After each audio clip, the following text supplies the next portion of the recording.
Hi ಸ್ನೇಹಿತರೆ, ನಮಸ್ಕಾರ. ನಾನು ನಿಮ್ಮ ಮಂಜುಳಾ ಪಾಟೀಲ್. ಪಾರ್ಟ್ 4 ಅದರಲ್ಲಿ ಜುಲೈ 16 ರಿಂದ ಜುಲೈ 20 ವರೆಗಿನ ಪ್ರಚಲಿತ ಘಟನೆಗಳನ್ನು ನೋಡಿದೆವು. ಇದು ಪಾರ್ಟ್ 5. ಇದರಲ್ಲಿ ಜುಲೈ 21 ರಿಂದ ಜುಲೈ 25 ವರೆಗಿನ ಪ್ರಚಲಿತ ಘಟನೆಗಳನ್ನು ನೋಡೋಣ. ಯಾರಿಗೆಲ್ಲ ಪ್ರಚಲಿತ ಘಟನೆಗಳ ಬಗ್ಗೆ ಆಸಕ್ತಿ ಇದೆಯೋ ಅಂಥವರೆಲ್ಲ ನನ್ನ ಚಾನಲ್ನ ಸಬ್ಸ್ಕ್ರೈಬ್ ಮಾಡ್ಕೊಳ್ಳಿ. ಎಲ್ಲ ಸ್ಪರ್ಧಾತ್ಮಕ ಪರೀಕ್ಷೆಗಳಿಗೆ ಉಪಯುಕ್ತವಾಗುವ ಮಾಹಿತಿಯನ್ನೇ ಹೇಳುತ್ತೇನೆ. ಹಾಗಾದ್ರೆ ಬನ್ನಿ, ಸಮಯ ವ್ಯರ್ಥ ಮಾಡೋದು ಬೇಡ. ಮೊದಲನೇ ಪ್ರಶ್ನೆ ಏನಿದೆ ಎಂದು ನೋಡೋಣ. 2026 ಜುಲೈ 21ರ ಪ್ರಚಲಿತ ಘಟನೆಗಳು. ಸುದ್ದಿಯಲ್ಲಿರುವ ದೇಶದ ಮೊದಲ ಸ್ಟಾರ್ಟ್ ಅಪ್ನ ಮ್ಯೂಸಿಯಂ ಅನ್ನು ಎಲ್ಲಿ ಸ್ಥಾಪಿಸಲಾಗುತ್ತದೆ? ಬೆಂಗಳೂರು. ಸುದ್ದಿಯಲ್ಲಿರುವ ಟೆಲಿ ಮಾನಸ್ನ ಸಹಾಯವಾಣಿ ನಂಬರ್ ಏನಾಗಿದೆ? ಯಾವುದೇ ಮಾನಸಿಕ ಆರೋಗ್ಯ. 14,416 2026ರ ಕಾಮನ್ವೆಲ್ತ್ ಕ್ರೀಡಾಕೂಟ ಎಲ್ಲಿ ನಡೆಸಲಾಗುತ್ತಿದೆ? Glasgow, Scotland.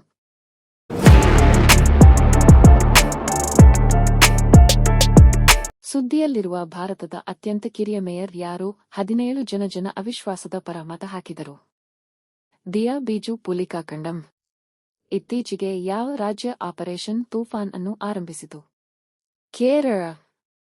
ಇತ್ತೀಚೆಗೆ 58ನೇ ಅಂತಾರಾಷ್ಟ್ರೀಯ ಕೆಮಿಸ್ಟ್ರಿ ಒಲಿಂಪಿಯಾಡ್ 2026 ಎಲ್ಲಿ ನಡೆಯಿತು? Tashkent, Uzbekistan. ಸುದ್ದಿಯಲ್ಲಿದ್ದ operation Jal Rahat ಇದು ಯಾವ ರಾಜ್ಯಕ್ಕೆ ಸಂಬಂಧಪಟ್ಟಿದೆ? ಪ್ರವಾಹ ಪೀಡಿತ ಪ್ರದೇಶಗಳಿಂದ 571 ಜನರನ್ನು ರಕ್ಷಿಸಿದ ಸೇನೆ. ಅಸ್ಸಾಂ. ದೇಶದ ಮೊದಲ ಎಲೆಕ್ಟ್ರಿಕ್ ಕಾರ್ ತಂತ್ರಜ್ಞಾನದ ಡಿಎನ್ಎ ಆಧಾರಿತ ಬೈಕ್ ಅನ್ನು ಎಲ್ಲಿ ಪರಿಚಯಿಸಲಾಗುತ್ತಿದೆ? ಬೆಂಗಳೂರು. ಇತ್ತೀಚೆಗೆ ಎನ್ಪಿಸಿಐನ ಯುಪಿಐನಲ್ಲಿ ಎಷ್ಟು ಮೊತ್ತದವರೆಗೆ ಇಂಟರ್ನೆಟ್ ಬಳಕೆ ಇಲ್ಲದೆ ಹಣ ರವಾನಿಸಬಹುದು? 2,000. 2026 ಜುಲೈ 22ರ ಪ್ರಚಲಿತ ಘಟನೆಗಳು. ರಾಷ್ಟ್ರೀಯ ಧ್ವಜ ದಿನ ಎಂದು ಯಾವಾಗ ಆಚರಿಸಲಾಗುತ್ತದೆ? August 22. Chennai grand master chess tourney ಚಾಂಪಿಯನ್ಶಿಪ್ನಲ್ಲಿ ಯಾರು ಚಾಂಪಿಯನ್ ಆದರು? ಅಲಿರೇಜಾ ಫಿರೋಜ್ ಶಾ. ಮಹಾರಾಷ್ಟ್ರ ಕನ್ನಡಿಗ ಪತ್ರಕರ್ತರ ಸಂಘ ನೀಡುವ ರಾಷ್ಟ್ರೀಯ ಮಾಧ್ಯಮ ಪ್ರಶಸ್ತಿಗೆ ಯಾರು ಭಾಜನರಾಗಿದ್ದಾರೆ? ಜಿಎಸ್ ಮೋಹನ್. ಇತ್ತೀಚಿನ ವರದಿಗಳ ಪ್ರಕಾರ ಎಫ್ಡಿಐ ಹೂಡಿಕೆಯಲ್ಲಿ ದೇಶದಲ್ಲೇ ಯಾವ ರಾಜ್ಯ ಅಗ್ರಸ್ಥಾನದಲ್ಲಿದೆ? ಕರ್ನಾಟಕ.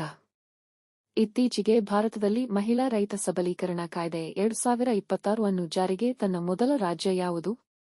ಮಹಾರಾಷ್ಟ್ರ. ಭಾರತದ ಮೊದಲ ತಲ್ಲೀನಗೊಳಿಸುವ ಭಾಷಾ ವಸ್ತು ಸಂಗ್ರಹಾಲಯ ಶಬ್ದ ಲೋಕವನ್ನು ಎಲ್ಲಿ ಸ್ಥಾಪಿಸಲಾಯಿತು?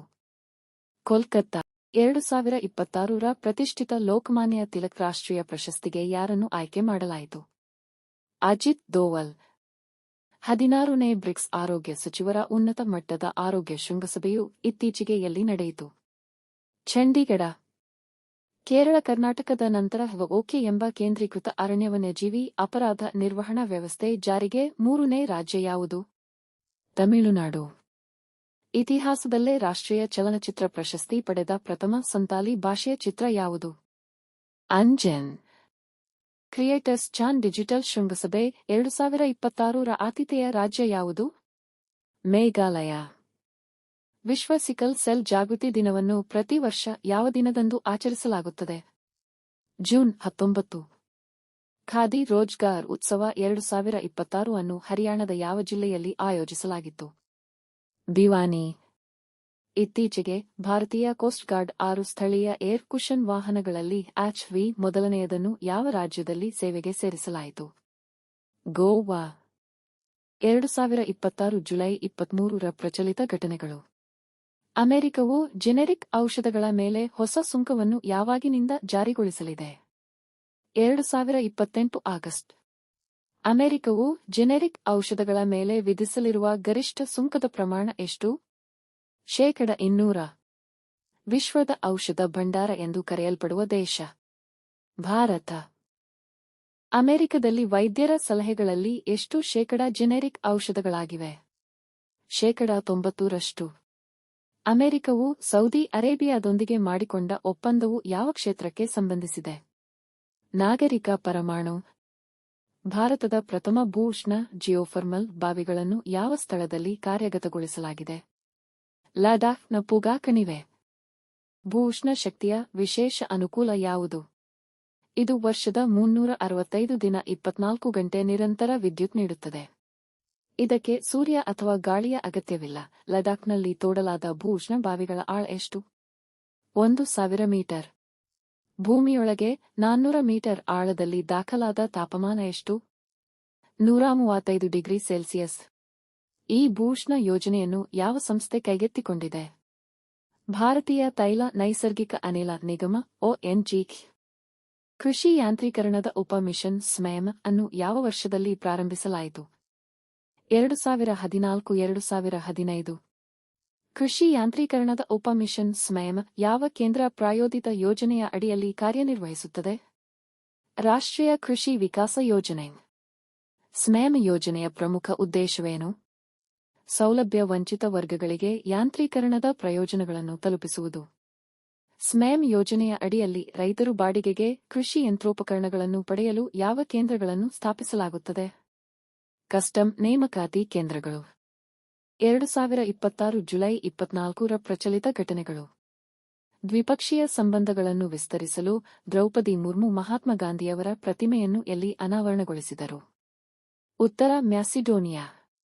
ಇತ್ತೀಚೆಗೆ ಯಾವ ರಾಜ್ಯದಲ್ಲಿ ದೇಶದ ಮೊದಲ AI ಚಾಲಿತ ಪಕ್ಷಿಧಾಮವನ್ನು ಎಲ್ಲಿ ಸ್ಥಾಪಿಸಲಾಗುತ್ತಿದೆ? ಮಹಾರಾಷ್ಟ್ರ. ಮಿಷನ್ ಗೋಲ್ಡನ್ ಸ್ಪೇಸ್ ಇತ್ತೀಚೆಗೆ ಸುದ್ದಿಯಲ್ಲಿದ್ದು, ಇದು ಯಾವ ಬೆಳೆಗೆ ಸಂಬಂಧಿಸಿದೆ? ಅರಿಶಿನ. ಇತ್ತೀಚೆಗೆ ಸುದ್ದಿಯಲ್ಲಿರುವ ಕುಶ ಕ್ಷಿಪಣಿಯನ್ನು ಎಲ್ಲಿ ಪರೀಕ್ಷಿಸಲಾಯಿತು? ಚಾಂಡೀಪುರ, ಒಡಿಶಾ. ನೀತಿ ಆಯೋಗದ ನೂತನ ಸಿಇಒ ಆಗಿ ಯಾರನ್ನು ನೇಮಿಸಲಾಯಿತು? ಅನುರಾಗ್ ಜೈನ್. ಒಂದು ದೇಶ ಒಂದು ಸಮಯ ಏಕರೂಪ ಸಮಯಕ್ಕೆ ಯಾವ ತಂತ್ರಜ್ಞಾನವನ್ನು ಅಳವಡಿಸಿಕೊಳ್ಳಲಾಗುತ್ತಿದೆ? White rabbit technology. ಇತ್ತೀಚೆಗೆ ಸುದ್ದಿಯಲ್ಲಿರುವ ಬೋನಾಲು ಹಬ್ಬವು ಯಾವ ರಾಜ್ಯಕ್ಕೆ ಸಂಬಂಧಪಟ್ಟಿದೆ? ತೆಲಂಗಾಣ. 15 ವರ್ಷಕ್ಕಿಂತ ಕಡಿಮೆ ಮಕ್ಕಳಿಗೆ ಸೋಷಿಯಲ್ ಮೀಡಿಯಾ ಬಳಕೆಯನ್ನು ಸಂಪೂರ್ಣವಾಗಿ ನಿಲ್ಲಿಸಿದ ಮೊದಲ ಯುರೋಪಿಯನ್ ದೇಶ ಯಾವುದು? ಆಸ್ಟ್ರೇಲಿಯಾ.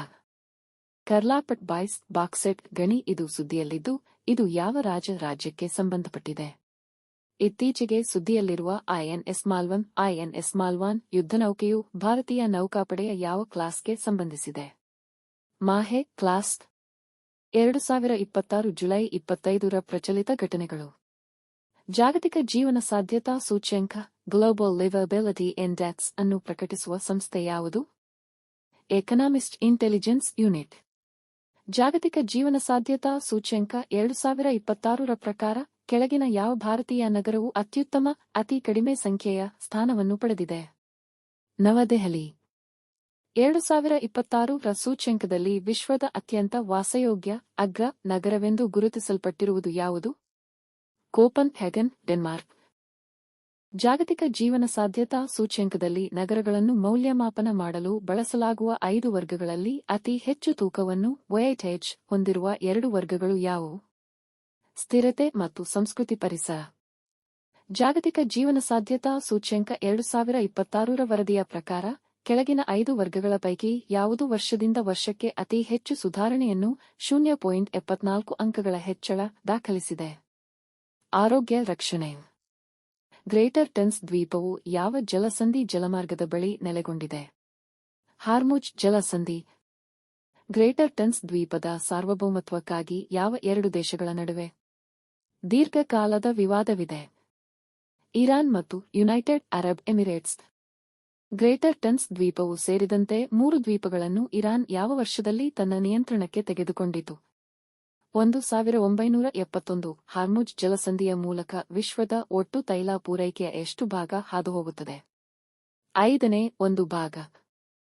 ಇತ್ತೀಚೆಗೆ ಗ್ರೇಟರ್ ಟನ್ಸ್ ದ್ವೀಪದಲ್ಲಿರುವ ಇರಾನ್ ಮಿಲಿಟರಿ ತಾಣಗಳ ಮೇಲೆ ವೈಮಾನಿಕ ದಾಳಿ ನಡೆಸಿರುವುದಾಗಿ ಘೋಷಿಸಿದ ಮಿಲಿಟರಿ ಪಡೆ ಯಾವುದು?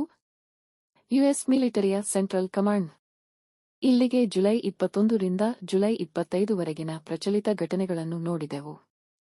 ಈ ವಿಡಿಯೋ ಇಷ್ಟ ಆಗಿದ್ರೆ ಲೈಕ್ ಮಾಡಿ, ಶೇರ್ ಮಾಡಿ ಮತ್ತು ಹೊಸಬರು ಆಗಿದ್ದಲ್ಲಿ ನನ್ನ ಚಾನೆಲ್ನ ಸಬ್ಸ್ಕ್ರೈಬ್ ಆಗಿ. ಮುಂದಿನ ವಿಡಿಯೋದಲ್ಲಿ ಜುಲೈ 26ರಿಂದ ಜುಲೈ 31ವರೆಗಿನ ಪ್ರಚಲಿತ ಘಟನೆಗಳ ಬಗ್ಗೆ ವಿಡಿಯೋ ಬರುತ್ತೆ ನೋಡಿ ಅಂತ ಹೇಳುತ್ತಾ ಇಲ್ಲಿಗೆ ವಿಡಿಯೋ ಮುಗಿಸುತ್ತೇನೆ. Thank you.